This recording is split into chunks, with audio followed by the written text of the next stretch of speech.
turit manometrą, rodo slėgį esamoje sistemoje. Žodžiu, vienas, du, vienas gali būti virš vieno, žemiau vieno, šiek tiek. Papildymas bus tada čia, kai padarys santechnikai.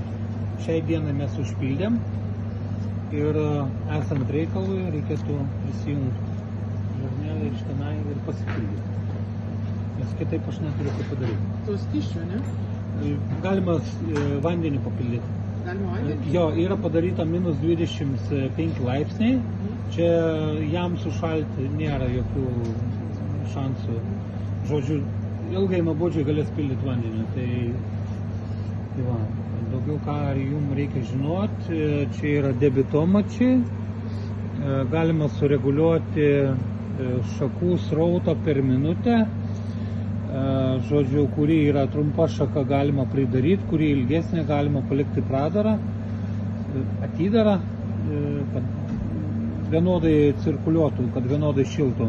Bet čia reikia, kad sušiltų namas ir reikia žiūrėti, stebėti, taip tariant. Toliau turit filtrą, kurį laiks nuo laiko reikia išvalyti. Yra vienas ventilis, antras ir atsidaro, tai išsivalo. Laiks nuo laiko, tai čia kaip? Nežinau, rudeniop gal. Nauja sistema šiaip nieko neturi būti, nebent nešvarūs vamzdžiai.